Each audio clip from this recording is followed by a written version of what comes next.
Yeah. You remember, Doctor? You literally just mentioned it. ZETA have picked it up. I don't know if this is going to be a flex pick, though, or if it'll actually just be on 10, because I feel like it's a bit sad to see a guy as good as 10 mechanically be on a Baksha. Yeah, it's still a potential flex pick that we might get confirmed in the first phase. Not yet. They're playing around the Baksha flex. They pick up the Yuzhong paired up with the Farsa, while Zone goes for the Kalea Eve combo. So that's a very clear trade that they decided to go for. I still think, though, that it hurts their chances a little bit more, the fact that they gave the Yuzhong away. Yeah, the picks are very, very quick. They do pick up the Yisun Shin. It's a 10 special, but yeah, I think this Eve might be quite vulnerable when you have a Yuzhong up against her. Obviously with the Black Dragon form, always able to make ways to dive into the back line. That's the reason. That is also a question that kind of raises up in my head. Why'd they leave the Yuzhong open for ZETA to take? Yeah, especially now that they are also going to be playing the Yisun Shin. So it seems like Zone is picking the more difficult path into game number 1. They're thinking they really want to sort of maybe, are they limit testing themselves or their opponents? Taking a little bit more of, I wouldn't say losing matchups, again, just difficult. So now we're going to see the gold laners get taken away. The carry ban kind of surprises me, considering that they already have the Farsa that can deal with that carry if ever. And also for Team Zone, they're already kind of overloaded in damage. They need some more frontliners here to just back them up. Yeah. Usually when you see the Yisun Shin and the Eve, it's almost an instant, all right, we're going to see fighter gold. Yeah. But with the new patch, I'm not too sure. They are banning out the Moskov and the Claude, though. 2 heroes with Blinks, really good against the Eve, so that's really good by Team Zone here. Lapu Lapu gets taken out. There you go. Despite the nerfs, we're still going to see the Lapu Lapu banned out. And again, could be a Lapu Lapu gold lane that we were expecting. Yeah, still some respect, obviously. That gold lane, fighter gold lane rather, still kind of dwindling because of the fact that the War Axe has been nerfed as well. Phoveus, though, will be quite a great pickup as well when you kind of want to front line, especially when you want to fight up against a Farsa. But again, the Farsa is much more mobile compared to the Eve. Sure, their ultimate properties are almost the same, but with the Farsa, you have the Wings by Wings to kind of escape and have that self-peel embedded in yourself. Yeah, and that might be the difference maker here. There's going to have to be a lot of work put in here by this Phoveus to hold the line, and I think that's why Zone decided to go for it. Phoveus, as we all know, as long as the game is close, one of the best heroes you can pick up for longer engages, and I think Zone is leaning in towards that idea. Wow. Hayabusa and a Brody up against an Even. Right away, Zone picks up the Harith. Yo, this is risky for Zone. Pick up the Harith, considering they don't really have a lot of frontliners here, and they're already up against the Farsa. A known counter to it. Then the Baksha as well. At least we do get something that I was hoping for. 10 on Assassin. ZETA decided, all right, you know what? Let's put the Baksha, let's flex it over to Rome, and let's pick up 10 on the Hayabusa. This is also something we've been talking about in the backstage, right? Like, will Hayabusa still be prio? Will we still see it on the hands of different jungler users? And I said, it really comes down to how good the jungler is. Yeah. 10 is that guy, dude. When you give him a pick like this, he still shines. Yeah, and it seems like they've changed it up a bit. Usually the Hayabusa comes in way earlier in the draft. Yes. But I think they lean towards the Baksha because they want that stability at the center of the map. That's true. The Hayabusa, though, might be a catalyst for ZETA, especially in the hands of 10. The Assassin we want to talk about, but this Yisun Shin. Will it have a good time up against the Yuzhong? That's the question. A lot of questions here, and I'm excited to see it get answered once again. Welcome to the very first match of M7. Here are the wild cards. It's Zone versus ZETA. Who is gonna get first big win? Let's see. Welcome to the Land of Dawn, the first match of the M7 World Championship wildcards. It's ZETA against Team Zone. So it's all about the zone and the division for both teams. So we'll try to take those buffs quickly. Look at the rotations from Bright. Obviously, mid-prio will still be the name of the game with the minion changes as well earlier on today. Just controlling over Lethal Wanderer as well. Here's Xora. Gonna get in. 10 will just go for the green camp. Xora's trying to go for the steal. That's a quad shadow forward. Katsu and Nani not enjoying this Eve poke at all. Yeah, that Eve is very, very strong still. And Hayabusa as well. We kind of want to talk about the nerfs, or rather secret buffs it kind of received, right? We talked about the Quad Shadow being kind of minimized in terms of the range, meaning it can't dive as freely as it used to. But the buff is the fact that, you know, the cooldown is much more quicker in terms of the shadow kill, and as well as the damage given with the Shuriken. So I think this Hayabusa is still very much viable. Yeah, good trade-offs. And I like how Team Zone, knowing that they had the prio up against the Baka and the Farsa, actually decided to go for that quick little poke battle with the Golem, but then they decided to back off when they realized that there's a chance Zeta might be able to change things around. In terms of the emblems, let's pull yourself together on that Farsa. Exactly. On a Purified 2, Bankai, level 4. Yeah, Katsu really wants that quick cooldown, as it is very much a dangerous lane, especially up against the Kalea, if you want that Purify to go on quickly. And the properties from Team Zone to kind of pick off quickly with the Kalea is very much apparent. Now they want to get their hand, lay claim on the first objective. Kane is close by 10 as well, level 4. Instant zoning, Guancha coming down 10. Oh, locked down by the Mountain Shocker. Sixora picking up First Blood and the Turtle Junichi. Now jumping over to Kenny, forcing Flicker out. It's two members locked in. Bright able to flicker out again. Bankai going all the way, misses.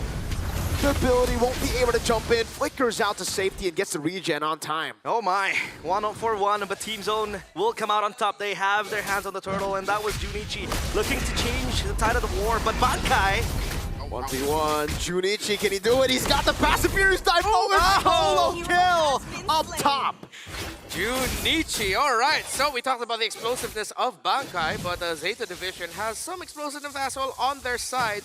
So now Team Zone still constantly applying the pressure towards the orange side buff of Zeta division, which actually stops a lot of the aggressive takes that Kani and Katsu want to do. Instead of Katsu being able to fly straight towards the minions, he had to go to the jungle a bit first. Uh-oh.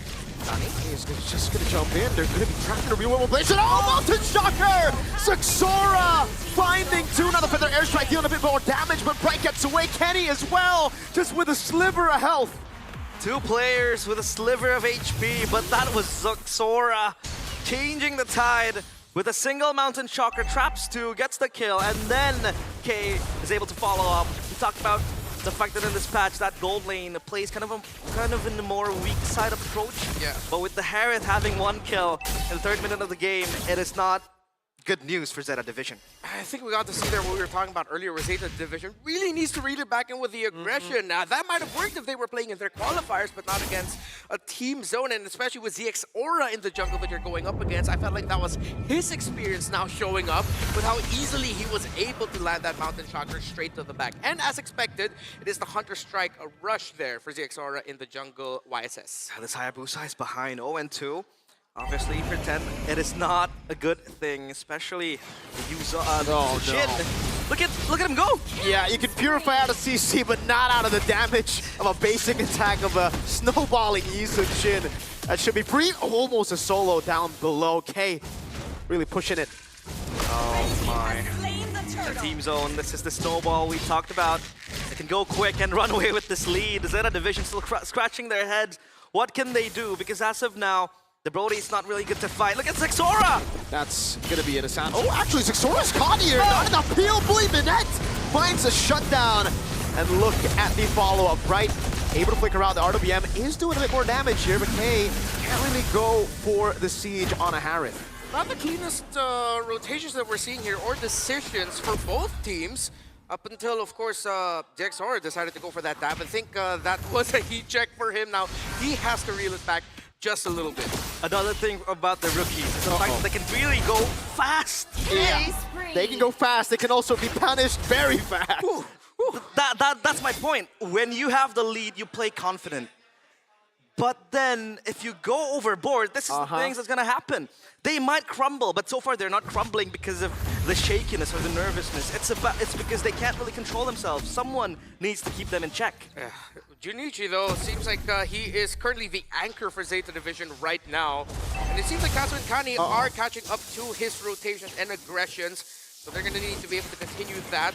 While Team Zone still has control in the map here, what next does Zeta division have to do so they can get a little bit more of a taste of the map control that Team Zone has more of? Yeah, they need to farm more, prepare themselves for a fight, and maybe utilize Junichi to open up the choke points in the map, because so far he is, like you said, the anchor of Zeta division. He can fight, he can 1v2, possibly 1v3 as well, stall some time, buy some time, and then let the Brody farm more. Take a look at the swap in the lanes that they have made, and look at where Zeta division is right now. They're pretty confident taking control of that orange side jungle. And this kind of establishes some sort of control towards the second objective in the turtle. How does he become the Dark Wave? Already forced to use Revitalize now. Black Dragon form already. That's going to be Tsunami's famine in answer to it, but they're going to be caught in it. Kenny is able to dish out damage. Furious down the Petrify in the backline by Junichi, but look at K doing a heck of a lot of damage with on force. Now Muy Minette for the stacks down, but will get bursted. But Kai, together with Kenny, gets another, and they're all zoned away. 10 with a jump, but Sixora stays true to the red tree. Perfect 3 turtles on for Team Zone as Muy Minette gets bonked by Bankai. A Hail Mary play made by 10. TP back and get the turtle, but it's all down in vain. Team Zone, their blood's boiling, and their trigger fingers are happily shooting at ZETA Division. Okay, just looked like he had a grand old time in that last engagement, especially since he's playing under his own team's real-world manipulation, and without Katsu's feathered airstrike, that Harith is going to be free for most of the time. Even if he gets caught by a Petrified Furious Dive, he'll still be able to recover through that as long as he has his Zaman Force and he can freely hit. ZETA needs to recalibrate their team fighting and make sure that they put more difficulty for a Harith that will just run wild on them. Good reaction there. RWF locks him down, zones them away, and look who's isolated. Kani all alone. Sixora with the dive in the back, the Mountain Shocker, and now on Katsu almost finding a fadeaway. Not even the fighter can survive this damage. He is playing like a man possessed. Look at him go completely out of this world. Too confident for ZETA Division to handle, and look at Team Zone, 12 kills. The second tier turret in minute number 8. This is getting control for ZETA Division. Team Zone, and it's actually the YSS zoning the rest of the opponents. They got zoned for sure. That is insane, 6-2 and 5. This Yi Sun Shin, he's single-handedly making some really great individual decisions that's just great for the whole team, and ZETA's just crumbling. Yep, the Black Dragon form was baited out. Junichi, I guess he was trying to predict a dive into the turret, but now it's all of the Holy Shields that were up, down. Up top, it's not taken down yet. They still have to get a tier 2. Now, we talked about ZETA Division's kind of win con is to kind of dive towards the Eve, especially with the Black Dragon form. But we forgot that the RWF of the Eve is some sort of appeal tool as well. Yes. To enable the Harith to move and bob and weave left and right to get the damage going. We talked about Team Zone not having enough frontliners, but their peel in, away, damage peeling, right? You have Yi Sun Shin in and of itself is kind of peeling for the team too, especially when he's just gunning around with the Mountain Shocker too, and the Eve is just untouchable. 3-0 and 8. That RWM is zoning ZETA Division so far away in the back. Not even Junichi can reach Kenny. Yeah, ZETA Division will not be able to contest this Lord, while 10 tries to recover a little bit of map space here for the team by split pushing up top. Now, Team Zone, honestly, if they can continue to bait out the early Furious Dive Petrifies, they're going to be good because that's ZETA Division's main tool of, as you mentioned, realize the peel, that crowd control, AoE that now, as we have seen it, a lot of times Team Zone actually just has way more of.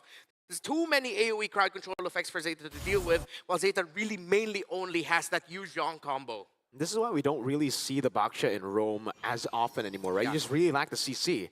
You have to make up for the lack of CC in the late game, lack of sustainability when you're behind with early tempo, and they haven't done that. They're 9,000 gold behind.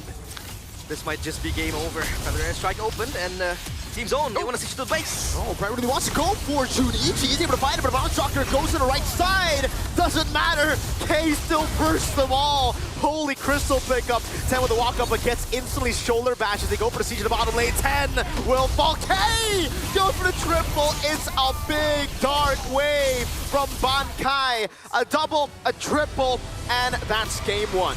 ZETA Division divided with a zone created by the Mongolian team. They are playing perfect MLBBS. They strike first in this best of 3. Yep, that was clean. I mean, the initial problems I had with them giving away the Yu Zhong, yeah, you saw the Yu Zhong did become the anchor, but really just they could not do much.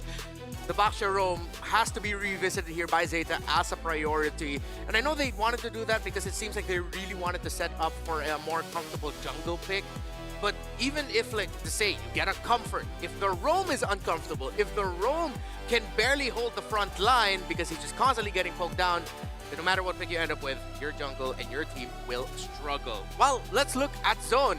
It felt like they did almost everything perfectly in that game. Wasn't the perfect game, but it was close to it.